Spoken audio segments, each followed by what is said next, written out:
Security guard helps deaf young man enter building, unaware the owner was watching from the window.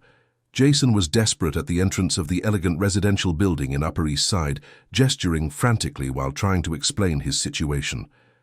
The new security guard, Kevin, watched the young man's hand movements carefully, immediately realizing he was dealing with a deaf person. It was when Jason pointed to his own chest and then upward, making gestures that indicated urgency. Kevin didn't understand sign language, but the anguish on the young man's face was unmistakable. Jason took his phone from his pocket and quickly typed a message, showing the screen to the guard. "My grandmother is sick. I forgot my keys. Apartment 1204. Please let me in." Kevin looked at the building's strict protocol. It was his third day on the job, and he had already been warned about the importance of following all the rules. But something in the young man's desperate expression touched him deeply. He remembered his own brother, who also faced daily difficulties because of his visual impairment. "Calm down, son. We'll figure this out," said Kevin, even knowing Jason couldn't hear him. The guard took a piece of paper and wrote, "How can I be sure you live here?"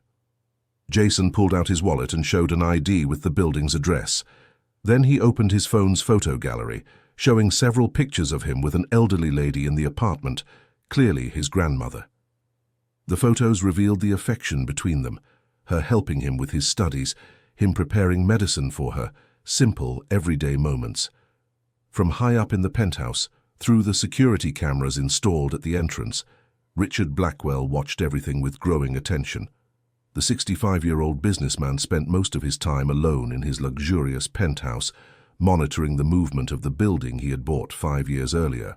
It was his way of controlling his environment, a need he had developed over the years. Something about the young man's gesturing made Richard feel a tightness in his chest. Familiar movements, a specific way of communicating that awakened memories he had tried to bury decades ago. He zoomed in the camera, focusing on Jason's face. Richard's heart raced when he noticed features that seemed familiar to him. At the entrance, Kevin made a decision that would change everything. Ignoring protocol, he accompanied Jason to the elevator, using simple gestures to indicate he would go up with him to the apartment. Jason smiled for the first time since he had arrived, a smile of genuine gratitude that warmed the guard's heart. The elevator rose slowly to the 12th floor. During the ride, Kevin observed Jason more closely.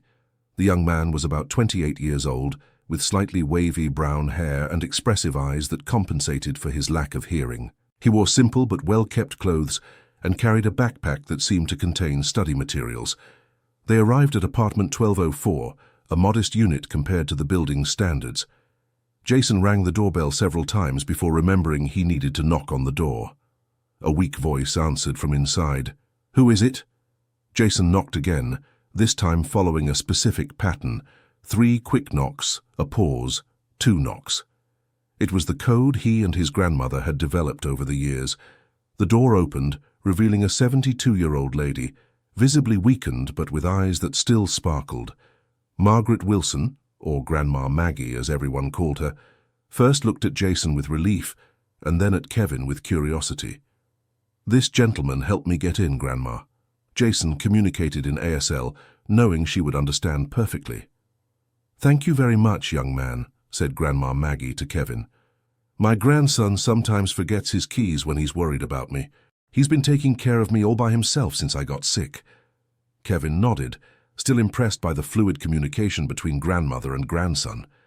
Grandma Maggie naturally translated Jason's signs as if it were the most natural thing in the world. "Don't worry, ma'am, it's my job to help the residents," replied Kevin, though he knew he'd technically broken protocol. Jason gestured something to his grandmother, who translated, "He wants to know your name so he can thank you properly." Kevin Miller, and his name?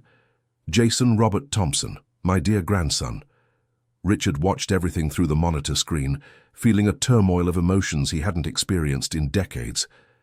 The name Jason echoed in his mind like a ghost from the past. His hands trembled as he picked up the remote to turn up the volume on the camera with audio even higher. Kevin said goodbye and went back down to the lobby, but something had changed in him. The image of those two caring for each other with so much love had deeply moved him. He decided that regardless of the rules, he would help whenever necessary. In the following days, a silent routine developed. Jason passed through the lobby every day, early in the morning and late in the afternoon. Initially shy, he gradually began greeting Kevin with simple gestures.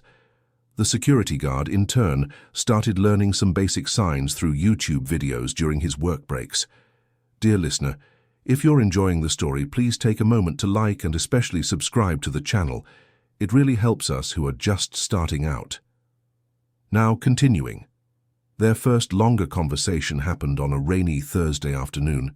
Jason arrived soaked, carrying bags of medicine from the pharmacy. Kevin noticed he looked visibly worried and wrote a note. "Is your grandmother worse?" Jason took the paper and wrote underneath, "She couldn't get out of bed today. I'm really scared." Kevin's heart tightened. He had lost his own grandmother 5 years earlier and knew exactly what Jason was feeling. He wrote, "Do you need any help? Should I call a doctor or an ambulance?" "She doesn't want to go to the hospital, says it's just temporary weakness, but I can see it's getting harder for her." Kevin looked around the empty lobby and made a decision. He wrote, "My shift ends at 6. Can I come up to meet her properly and see if I can help with anything?" Jason's eyes filled with grateful tears. He nodded vigorously and wrote, "Thank you, she'll be happy. We don't get many visitors." At 6 o'clock sharp, Kevin knocked on the door of apartment 1204 using the code he'd observed Jason use. Grandma Maggie opened the door, this time leaning on a cane. "The young man from the lobby. How nice of you to visit us." The apartment was small but cozy, decorated with well-kept antique furniture and many photographs of Jason at different ages. Kevin noticed framed certificates on the wall, a technical course in computing, an ASL certification, an award for best student in a programming course. "Your grandson is very smart," commented Kevin. "Very. He works with computers, makes websites for small businesses here in the neighborhood. He won a college scholarship but had to put it on hold when I got sick. I don't want him to sacrifice his future because of me." Jason, who was preparing tea in the kitchen, couldn't hear the conversation, but Grandma Maggie was used to repeating everything in ASL for him. It was a caring habit she'd developed over the years. During tea, Kevin learned more about this unlikely family. Grandma Maggie shared that Jason had come into her life when he was just 6 months old. "I worked as a nurse at Mercy General Hospital. It was a terrible night shift, lots of rain, lots of accidents. Around 3 in the morning, a colleague found a baby basket at the maternity door. Inside was this little angel, with a letter saying the family couldn't raise a special needs child. Jason watched his grandmother's lips, partially reading what she was saying. Even without hearing the words, he knew this story by heart. I kept him temporarily, while social workers looked for an adoptive family. But months passed. He was growing up so happy with me. When the first interested family came, I couldn't give him up. It was as if he were my own grandson." Kevin felt a lump in his throat. "And you never tried to find out who the biological parents were?" "I did try. The letter wasn't signed, but it had a discreet company logo. I managed to find out it was from a wealthy family in the city. I went there once when Jason was about 2. I knocked on the mansion's door carrying him in my arms." Grandma Maggie paused, nervously stirring her teacup. Jason noticed the change in the conversation's tone and moved closer, holding his grandmother's hand. The man who answered the door, I'll never forget the look on his face. When he saw Jason making gestures with his little hands, his face completely closed off. He said he didn't know any child and slammed the door in our faces. In the penthouse, Richard felt the world crumbling around him. Every word from Grandma Maggie was a stab to his conscience. He remembered that day perfectly.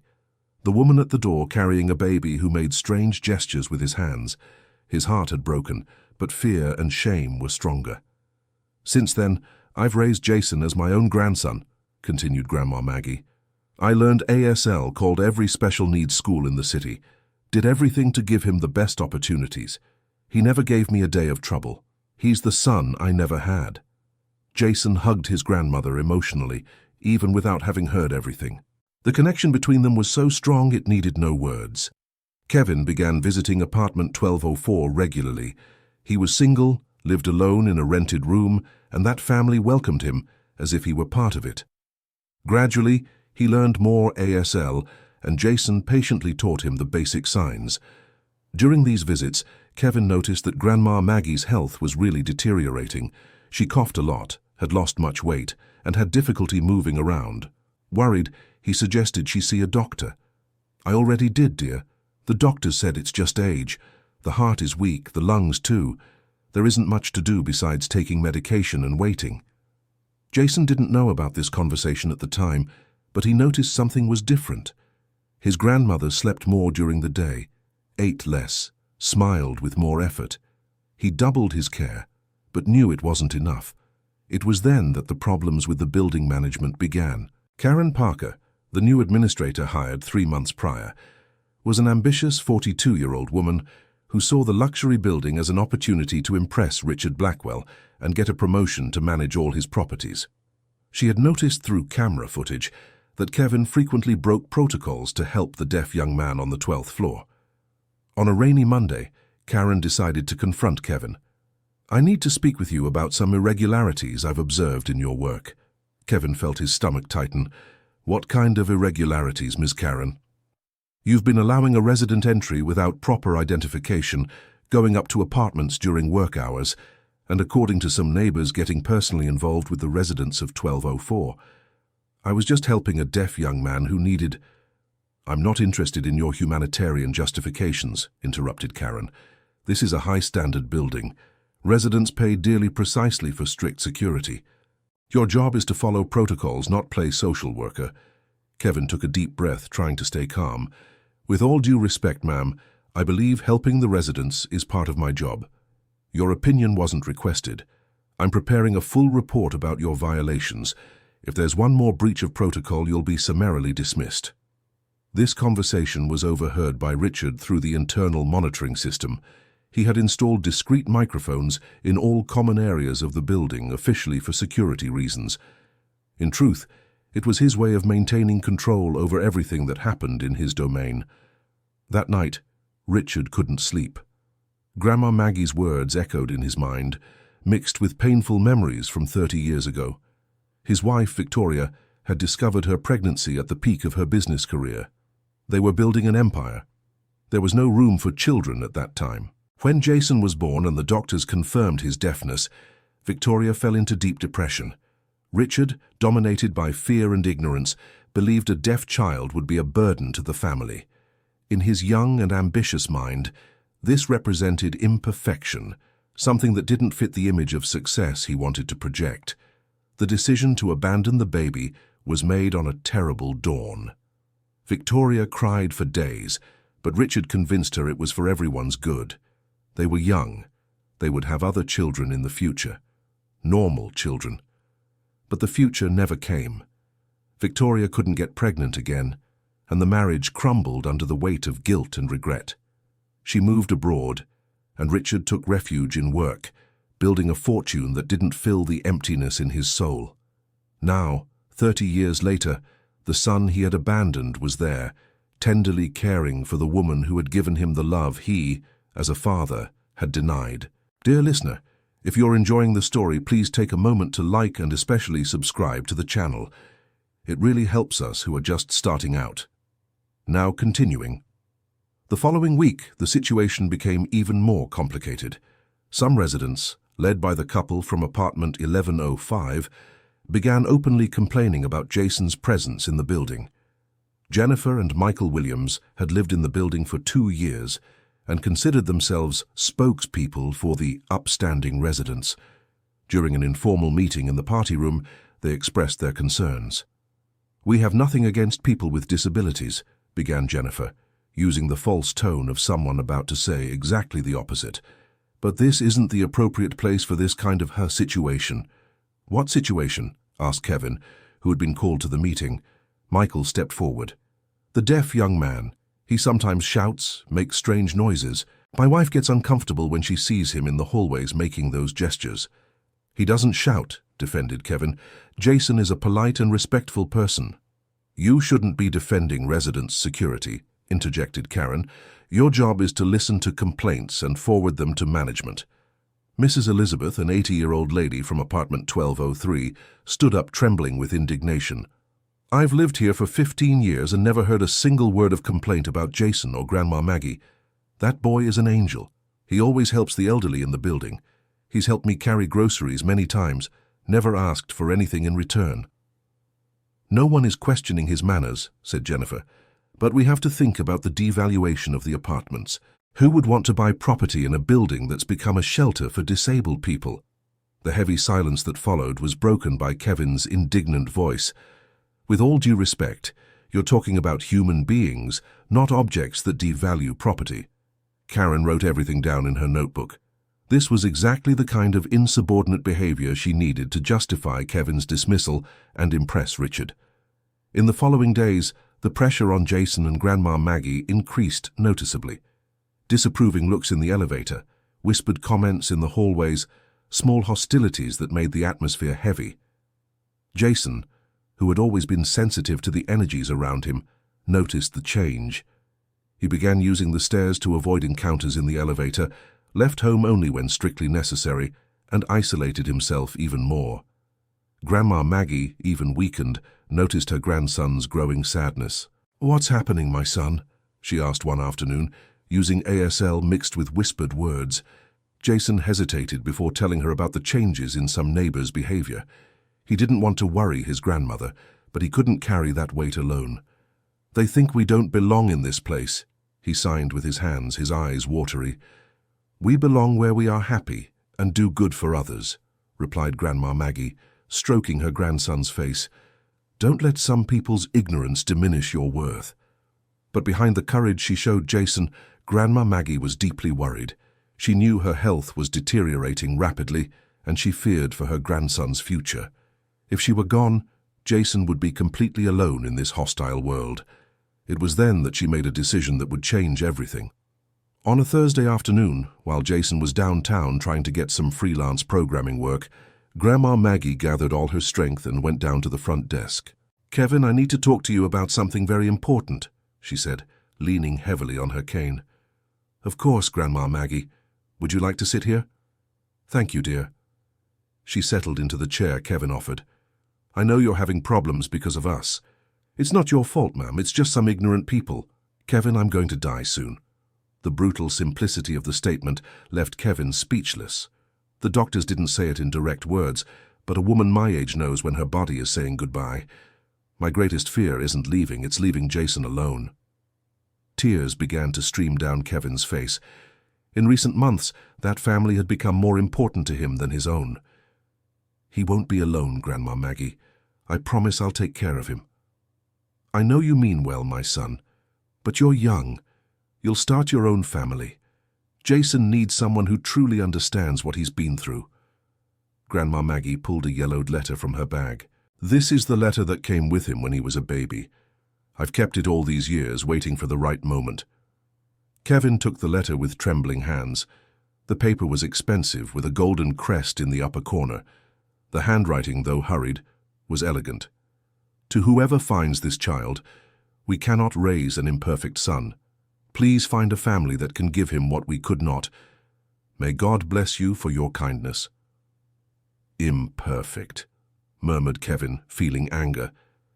How could they call that angel imperfect? For years I tried to find that family. I wanted them to know how Jason became a wonderful man, despite the abandonment. I discovered the crest was from Blackwell Development. Kevin's heart stopped for a moment. "Blackwell? Like the building owner?" "Exactly. Richard Blackwell. I never managed to speak to him directly, but I'm certain Jason is his son." Kevin looked at the security cameras, knowing Richard was probably watching everything. A mixture of anger and compassion overwhelmed him. "Why are you telling me this now, Grandma Maggie?" "Because when I'm gone, Jason will need to know the whole truth. And maybe, just maybe, a remorseful father can do something for the son he abandoned." At that very moment in the penthouse, Richard collapsed into his leather armchair. Grandma Maggie's words were like blades cutting through his soul. He had always known this moment would come one day, but he never imagined it would be so devastating. He picked up the phone and dialed Karen. "I want you to drop any proceedings against the security guard, Kevin." "Sir, but I've already prepared the entire report." Drop everything, and I want a meeting with all residents tomorrow at 8 in the evening. May I ask why, Mr. Blackwell? No, you may not. Richard hung up the phone and walked to the window overlooking the entire city. Down below might be the son he had abandoned 30 years ago, the man he had become despite his cowardice. The next morning, notices were posted on all floors calling residents to an extraordinary meeting. The subject wasn't disclosed, but the owner's presence was confirmed. Jason saw the notice when leaving for his daily activities. A strange feeling came over him, as if something important was about to happen. Throughout the day, Kevin was visibly nervous. Grandma Maggie had entrusted him with a secret that weighed like lead on his shoulders. How to handle this information? How to protect Jason from the possible pain of knowing his father was right there, in the same building, for years? The evening arrived full of anticipation. The building's party room was full, with practically all residents present. Richard came down from his penthouse for the first time in months, causing murmuring among those present. He was visibly nervous, his hands trembling slightly and his voice hesitant when he began to speak. "Good evening, everyone. I know this meeting is unusual, but I need to address a situation that has been causing discomfort to some residents." Jennifer and Michael glanced at each other, thinking they would finally get support for their complaints. "It has come to my attention that there is pressure to penalize a family on the 12th floor because of prejudice." A murmur of surprise swept through the room. "I want to make it clear that there is no room for discrimination in my buildings. Any resident who feels uncomfortable with the presence of people with disabilities has every freedom to find another place to live." The silence was total. Jennifer turned red with anger. Michael lowered his head in embarrassment. "Furthermore," continued Richard, his voice gaining strength, "I want to publicly praise the work of security guard Kevin, who has shown not only professional competence, but also human compassion." Kevin felt his legs tremble. He hadn't expected this public support. It was then that Grandma Maggie, leaning on Jason, entered the room. Several residents stood up respectfully to greet her. She was beloved by many, especially the elderly she always helped. "I would like Mrs. Margaret and her grandson Jason to come forward," said Richard, his voice visibly trembling. Jason looked confused at his grandmother, who translated the request into ASL. They walked slowly to the front of the room, Grandma Maggie clearly weakened but determined. Richard looked directly at Jason for the first time in 3 decades. His heart raced when he saw his own eyes reflected in the young man's face, the same features he recognized in the mirror every day. "Mrs. Margaret," said Richard, his voice almost a whisper, "did you work as a nurse at Mercy General Hospital about 30 years ago?" Grandma Maggie nodded, surprised by the specific question. "Did you find an abandoned baby there?" The entire room held its breath. Jason sensed something very important was being revealed, though he didn't fully understand what it was. "Yes," replied Grandma Maggie, her voice clear despite the emotion. "A beautiful deaf baby, who became the best grandson a woman could have." Tears began streaming down Richard's face. "That baby was my son." A muffled gasp echoed through the room. Several people brought their hands to their mouths, shocked by the revelation. Jason looked from Richard to Grandma Maggie, trying to understand what was happening. His grandmother, with tears in her eyes, began translating everything into ASL. When she signed "your father," Jason felt the world spinning around him. He leaned on the nearest chair, his face losing all color. "My son," said Richard, taking a hesitant step toward Jason. I made the biggest mistake of my life. I was cowardly, ignorant, afraid of what people would think." Jason shook his head, still processing the information. Through quick gestures, he asked something to Grandma Maggie. "He wants to know why you abandoned him," she translated. Richard took a deep breath. "Because I was young, ambitious, and believed a child with a disability would be an obstacle in my career. I didn't understand that deafness doesn't make anyone less capable, less intelligent, or less worthy of love." More quick gestures from Jason. "He asks if you regretted it." "Every day for the past 30 years, replied Richard, his voice breaking with emotion. "Every day I thought of you, wondered how you were, if you were happy, if someone was loving you as I should have loved you." Jason stood up abruptly and left the room, clearly upset. Grandma Maggie tried to follow him, but her condition didn't allow for quick movements. "Let me go after him," requested Kevin. "Please," begged Richard. "Tell him that I understand if he never wants to see me, but that I'm here if he ever wants to talk." Kevin found Jason on the building's rooftop, sitting on the ground, looking at the stars. Even in the dark, it was possible to see he was crying. Kevin approached slowly and sat beside him. He didn't know enough ASL for a deep conversation, so he took out his phone and typed, "Do you want to talk about what happened?" Jason took the phone and wrote, "30 years, Kevin. He watched me through cameras for months and said nothing. How can I trust him now?" Maybe he was trying to gather courage. It's not easy to ask forgiveness for such a big mistake. And Grandma? Did she always know? She suspected. She told me earlier today. She's very sick, Jason. I think she wanted to resolve this before... Jason didn't let Kevin finish the sentence. The possibility of losing Grandma Maggie was something he preferred not to face yet. They stayed silent for a few minutes, looking at the lit-up city below. Finally, Jason wrote, "He may have given me life, but she's the one who taught me how to live. Mrs. Aparecida is my real family." No one is asking you to replace the love you have for your grandmother, but maybe it's a chance to know another part of your story. Jason thought for a long time before writing, "I don't know if I can forgive. The pain of feeling rejected since childhood, it's not something that heals with explanations." No one said you need to forgive immediately, or that you need to forgive, period. Just that maybe it's worth hearing what he has to say. When they returned to the apartment, Grandma Maggie was in the living room, clearly waiting for them. Her breathing was more labored than usual, and she seemed to have aged 10 years in the last few hours. "How are you, my son?" she asked in ASL. "Confused. Hurt. I don't know what to feel," Jason replied, kneeling beside her armchair. "I should have told you sooner, but I was afraid you would suffer even more. You did right, Grandma. You always did everything right." Grandma Maggie tenderly stroked Jason's face. "I want you to know one thing. You became an extraordinary man, not despite being abandoned, but because of the love you chose to cultivate in your heart. No one can take that away from you." Dear listener, if you're enjoying the story, please take a moment to like and especially subscribe to the channel. This helps us tremendously as we're just starting out. Now, continuing. In the following weeks, a strange tension took over the building. Richard sent several letters to apartment 1204, all returned unopened. He even knocked on the door a few times, but Jason refused to answer. Grandma Maggie's health continued to visibly deteriorate. She began spending most of her time in bed, and Jason practically abandoned his freelance work to care for her full-time.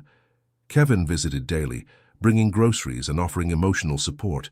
The situation was taking a heavy toll on Jason, who had lost weight and seemed constantly exhausted. "You need to rest," Kevin wrote during one visit. "I can't leave her alone," Jason responded. "What if something happens while I'm sleeping?" "I can stay for a few hours so you can rest, or we could hire a nurse." "With what money? I've spent all my savings on medicine and doctor visits." It was then that Kevin had an idea that would change everything. That night he went down to the front desk and called directly to the penthouse. "Mr. Richard, it's Kevin. I need to speak with you urgently." Richard came down within minutes, clearly hopeful that he would finally have news of Jason. "Grandma Maggie is very ill," Kevin said without preamble. "Jason can't work because he needs to care for her full-time. They need medical help but have no money." Richard felt his chest tighten. "What can I do?" "Could you cover the medical expenses, hire a private nurse, pay for medications, ensure she has comfort in her final moments?" "Of course, anything. I can call the best doctors in the city, take her to a private hospital."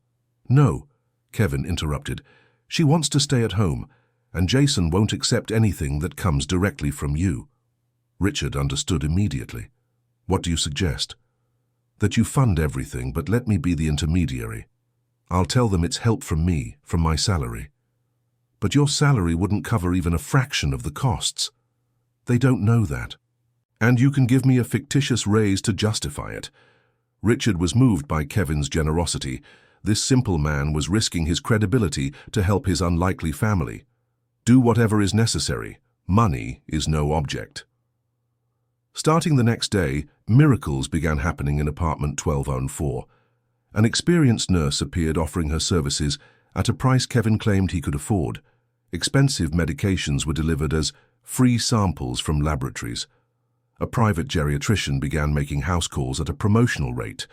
Jason was suspicious initially, but Kevin was convincing in his explanations. He said he'd asked for help from church friends, that some doctors did volunteer work, that pharmacies sometimes donated medications near expiration. The improvement in Grandma Maggie's comfort was immediate. With proper care and pain medication, she began smiling again, could converse longer, and even got out of bed for short walks around the apartment. "I don't know how to thank you for all you've done for us," she told Kevin during one visit.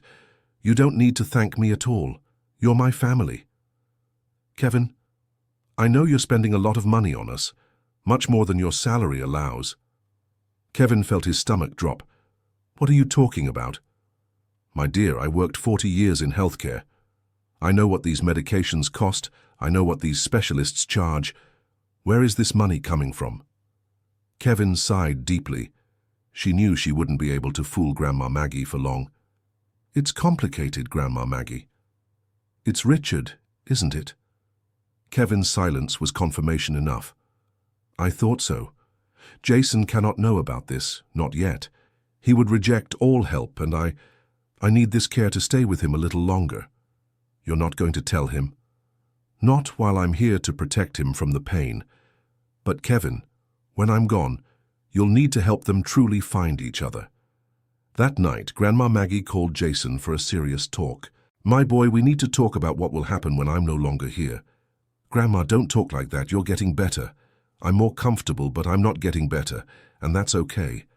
I've lived a full life, raised the best grandson in the world, watched you become an honest and kind man." Jason held his grandmother's hand, tears streaming down his face. "I want you to promise me one thing, that you'll try to forgive Richard." "Grandma, not for him, but for you. The resentment will slowly consume your heart. You don't need to have a relationship with him, but you need to make peace with your own story." "How can I forgive someone who rejected me before even knowing me?" "Because you're better than he was, because you've learned that love is the only thing that really matters, and because holding on to hatred is like carrying a heavy stone all the time." They talked for hours that night, Grandma Maggie sharing memories of Jason's childhood, precious moments she wanted to make sure he would never forget. The next morning, Jason woke to a strange noise coming from his grandmother's room. When he entered, he found her struggling to breathe. The nurse was called immediately, followed by the doctor. "The time has come," the doctor said gently. "She's passing peacefully. It's a matter of hours." Jason never left her bedside. He held Grandma Maggie's hand, and, even knowing she couldn't hear him, spoke aloud for the first time in many years. "Thank you, Grandma, for everything. For loving me when no one else did. For believing in me when I didn't believe. For teaching me that disability doesn't define a person's worth." His voice was hoarse, out of tune from disuse, but filled with so much love that the nurse began to cry. Kevin arrived in the late afternoon and found Jason in exactly the same position, holding Grandma Maggie's hand and talking to her in ASL, telling stories from when he was a child. At 8:15 p.m., on a rainy April Tuesday, Margaret Wilson passed as she had lived, surrounded by love and with the certainty that her mission was complete. Jason cried as he had never cried before. It wasn't just for the loss of his grandmother, but for being completely orphaned in the world. Kevin stayed with him through the night, offering the silent comfort of his presence. The next few days were a blur of practical arrangements and emotional pain. The funeral was simple but moving, with several residents of the building who had learned to respect and admire Grandma Maggie in attendance. Richard observed the ceremony from afar, hidden behind a tree in the cemetery. His heart broke seeing Jason's pain, knowing he had no right to comfort him. After the funeral, Jason fell into a deep depression. He didn't leave the apartment, barely ate, spending his days looking at photos of his grandmother scattered around the house. Kevin tried to cheer him up, bringing food, talking about future projects. But Jason was lost in his grief. Then something unexpected happened. A week after the funeral, Jason found a letter under his apartment door. It wasn't signed, but he recognized the elegant handwriting. "Jason, I know I have no right to speak to you in this time of grief, but you need to know that your grandmother was the most extraordinary woman I've ever known. She loved you in a way I never knew how to love. When you're ready, I'd like to tell you all about the day you were born and why I made the stupidest decision of my life. I don't expect forgiveness, I just want the chance to meet the amazing man you've become. Your father, Richard." Jason read the letter several times before putting it away in the dresser drawer. He wasn't ready to face Richard, but something inside him began to stir. In the following days, more letters appeared. Richard told about his youth, about the fears that overwhelmed him, about how he immediately regretted abandoning Jason, about all the years he spent wondering if he had made the right decision. One of the letters particularly touched Jason. "Son, today would have been 30 years since you came into the world. All these years, I imagined what it would have been like if I had been brave enough to stay. You would have grown up in a mansion, had the best teachers, the best opportunities, but would you have been happy? Watching you with your grandmother, I see that you had something money can't buy. True love, dedication, companionship. She gave you everything I didn't know how to give. Maybe fate was wise to place you in the right arms." Jason began to question his own feelings. The anger was still there, but mixed with a growing curiosity about the man who was his biological father. It was Kevin who suggested a meeting. "It doesn't have to be a long or emotional conversation," he wrote in a chat with Jason. "But maybe it's important for both of you to have this talk before it's too late." "Too late? Your father is 65 years old, Jason. You've lost 30 years. Don't lose the next 30 too." After much hesitation, Jason wrote a response to Richard. "Meet me tomorrow at 3 in the afternoon on the bench in the park across from the building. We'll talk for 1 hour, no more than that." When Richard received the response, his hands shook so much he could barely read it. It was the first direct communication from Jason in months. The next day, Richard arrived at the park half an hour early. He was as nervous as a teenager on a first date, not knowing what to wear, how to act, what to say. Jason appeared promptly at 3 o'clock, wearing simple but neat clothes. He sat on the bench, keeping a respectful distance from Richard. The initial silence was awkward. Richard didn't know ASL. Jason preferred not to speak aloud. Finally, Richard took a notepad and pen from his pocket. "Thank you for agreeing to meet me. I know how difficult this must be for you." Jason read it and wrote underneath, "I'm only here because I promised my grandmother I would try to forgive. I don't know if I can, but I will try to hear what you have to say. First, I want to apologize for the abandonment, for the fear, for missing 30 years of your life. There is no justification for what I did. Why did you do it?" Richard took a deep breath before writing, "Because I was young, ignorant, and selfish. When you were born deaf, my first reaction was fear. Fear of people's judgment, fear of what it would mean for my career, fear of not knowing how to handle a special needs child. And now, what changed? Everything. Watching you these past months, I see you are intelligent, talented, caring, everything a father could want in a son. Your deafness doesn't define you. It's just part of who you are." Jason thought for a long time before writing, "Do you know what was the hardest part of growing up without a father? It wasn't the absence itself. It was the feeling that I wasn't good enough to be loved by the person who brought me into this world." The words cut Richard like blades. He wrote with a trembling hand, "You were always good enough. The problem was with me, with my inability to see beyond my own fears." They talked on paper for over 2 hours, far beyond the time Jason had stipulated. Richard shared about his lonely life, about the marriage that ended because of guilt, about all the years he spent punishing himself for the decision he had made. Jason, in turn, spoke about his childhood with Grandma Maggie, about the difficulties he faced, about how he learned to love himself despite the initial rejection. When they finally said goodbye, there were no hugs or dramatic displays of affection, but a mutual understanding had been established. "Can we meet again next week?" wrote Richard. Jason hesitated before answering, "Yes, but slowly. We need to build whatever we have from scratch." In the following meetings, father and son got to know each other little by little. Richard discovered that Jason had a degree in programming, spoke 3 languages, Portuguese, ASL, and English, and had a passion for photography. Jason discovered that Richard was a lonely man who had dedicated his life to work to escape his inner demons. One of the most touching moments was when Richard asked if he could learn ASL. "Why?" wrote Jason. "So we can talk in your language, not just mine." Richard enrolled in an intensive ASL course, studied several hours a day, and practiced in front of the mirror. He was a 65-year-old man trying to recover 30 lost years.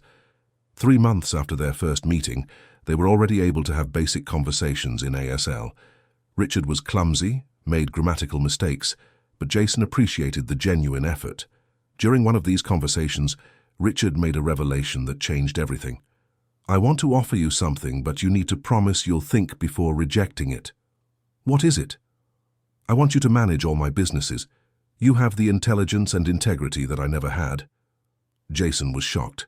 "I don't know anything about construction. But you understand people, and business is done between people. I can teach you everything about the real estate market, but I can't teach character."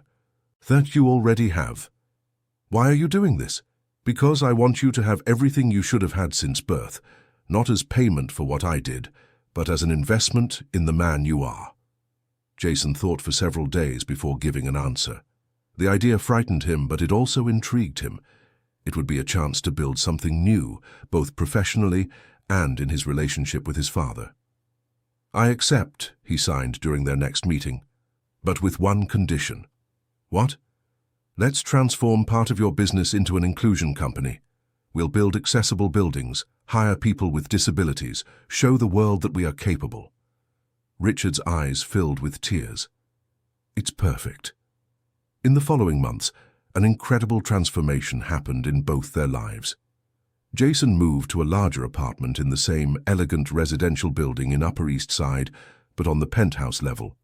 Richard insisted on paying for the move as a way to have him closer. The inclusion project took shape quickly. They created Blackwell Thompson Accessible Development, a company dedicated to building fully inclusive developments. Kevin was promoted to Human Resources Manager, with the specific mission of recruiting people with disabilities for all possible positions. The first employee hired was a young wheelchair user who was an expert in universal architecture. The company quickly gained recognition in the city. The first building constructed by them became a national reference in accessibility and inclusive design. Jason discovered he had a natural talent for business. His observation skills, developed through the need to pay attention to visual details, made him excellent at evaluating projects and people. Richard, in turn, found a new reason to live. Working alongside the son he had lost brought meaning to an existence that had been empty for decades. Their relationship wasn't built on romanticizing or denying the past. They spoke openly about the pain of abandonment, about the lost years, about the difficulty of building affection between two people who met as adults. But they also celebrated the small victories. The first joke Richard told fluently in ASL, the first good morning Jason gave him aloud, the first project they developed together from start to finish. 1 year after Grandma Maggie's passing, Jason visited her grave, bringing Richard along. It was a symbolic moment, introducing his father to the woman who had been his true mother. "She would have been happy," said Jason aloud, so Richard could hear. "She always told me that forgiveness frees the one who forgives, not the one who is forgiven." Richard placed flowers on the grave and murmured, "Thank you, Margaret, for doing what I didn't know how to do, for raising a better man than I ever was." 2 years later, Accessible Development had become one of the largest companies in the industry in the state. Jason was nationally recognized as an innovative businessman, and his story of overcoming inspired people across the country. Richard, now 67, had found peace with himself. He still carried the weight of the mistake he had made, but he had turned that weight into fuel to do good. The building where it all began became a symbol of inclusion. More than half of the residents had some type of disability, and the harmonious coexistence became an example for other buildings. Kevin continued working with them, now as the company's Director of Human Resources. He had married an ASL interpreter he met during one of the courses the company sponsored, and they were expecting their first child. One Sunday afternoon, father and son were in the company office, finalizing the last details of a special project, a support center for families of people with disabilities, which would be built on the lot next to the famous building. "You know what the best part of all this is?" signed Jason. "What?" replied Richard, now fluent in ASL. "That our story proves it's never too late to start over. You were 65 when you decided to change. I was 28 when I decided to forgive. No mistake is too big to be fixed if the will to change is true." Richard smiled, a genuine smile that rarely appeared on his face before reuniting with his son. "And you know what the best part is for me?" he signed. "What?" "Discovering that the son I abandoned became the man I always wanted to be." They worked together until the end of the afternoon, developing projects that would transform the lives of thousands of people. Outside, the building where it all began shone in the evening sun, a silent witness to a story of redemption that started with a simple act of kindness from a security guard who decided to help a young deaf man one ordinary afternoon. The plaque at the entrance of the construction company read, "In memory of Margaret Wilson, who taught us that family is chosen with the heart, not by blood."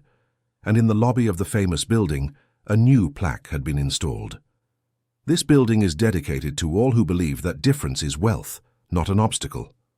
Jason and Richard had found each other too late to be father and son in the traditional way, but just in time to be partners, friends, and above all, two people who chose love over resentment. End of story. So what did you think of this moving story of forgiveness and new beginnings? Tell us in the comments. Do you believe Jason did the right thing by forgiving his father? Leave your likes, subscribe to the channel, and share your own stories of overcoming with us.